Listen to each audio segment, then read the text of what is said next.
Let me tell you a story of how Jamaica changed the world. By 1831, the system of forced labor, mainly through chattel slavery, would have existed in Jamaica and most of the other colonies in the Americas for close to 300 years. Almost all production of value in the colonies involved the use of forced and unpaid labor. This meant that all the profit and wealth created in the colonies, which went to enrich the European empires, whether from mining of gold nuggets, production of sugar, or domestic work, came from the subsidy that unpaid labor provided. To justify denying labor a share of the profits from production by not paying wages, the enslaved person was dehumanized and considered the property of the slave master. However, in the heart of our island, amidst the sugarcane fields and the oppressive weight of colonial rule, Sam Sharp emerged as a beacon of enlightenment. A Baptist deacon, a visionary, and a man of unwavering faith. He challenged the status quo on a fundamental and profound level. With his sermons, he elevated the minds of his fellow enslaved by showing them that Christianity did not justify slavery. In fact, slavery was inconsistent with Christianity. One could not be a Christian and be a slave or enslave another. Second, he demanded economic rights, organizing probably the first industrial action as we term it today, in the form of a peaceful labor strike to secure a reasonable wage rate of half the going wage rate at the time. The enslaved workers swore an oath to stay away from work until their demands were met by the plantation owners. What began as passive resistance became a full-fledged rebellion. It echoed across plantations, villages, and hearts.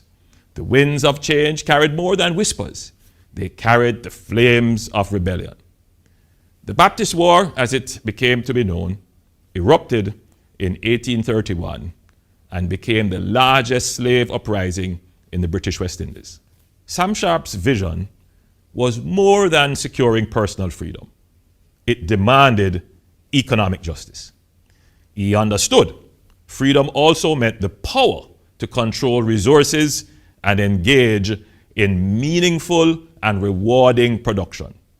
The rebellion was brutally put down, and Sam Sharp was hanged on May 23rd, 1832. As the rebellion echoed through the hills and across the Caribbean Sea and beyond, it reverberated in the British Parliament. Not only was the rebellion a wake-up call to the precarious and fragile state of the colony and a harbinger of more rebellions to come, it was also used by abolitionists as the perfect example of the brutality and immorality of slavery. By the time of the Sam Sharp Rebellion, the Industrial Revolution was well underway. Technological advances and the development of free market ideas and principles inevitably came into conflict with planter interest. The profits from sugar were artificially created by slave labor, and the production of slave economies could be more efficiently done by industrial economies, which would mean lower prices to the British consumers. Sam Sharp's rebellion therefore showed that slavery as an economic system was no longer viable. Finally, the cries of the oppressed could no longer be ignored. In 1833, the Slavery Abolition Act was passed, a seismic shift that shattered the chains binding millions. Jamaica stood at the forefront, a testament to courage and resilience. Full emancipation was finally achieved at midnight on July 31st, 1838.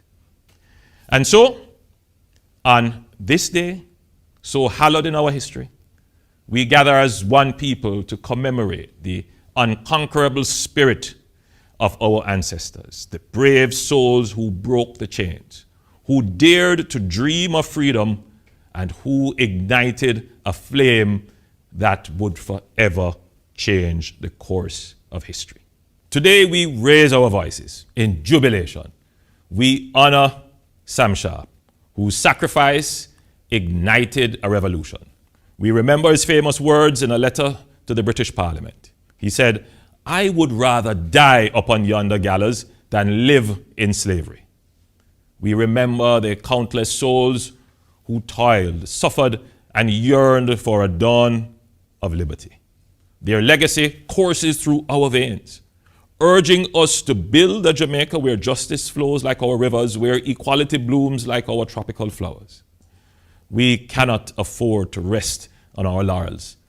The struggle for justice persists, with the lessons of history still echoing in our lives today. It is crucial that we continue to advocate for reparations, but we do not wait on it. We must use our freedom to build our own wealth and secure our economic independence. Every child who celebrates freedom today must be taught that their joy is built upon the courage and sacrifices of those who fought for freedom and for the right to be able to use our God-given talent and energy for our sustainable economic gain. So together, we honor our past, shape our future, and march towards our glorious shared destiny as a proud and free people ignited with purpose. Happy Emancipation Day, Jamaica.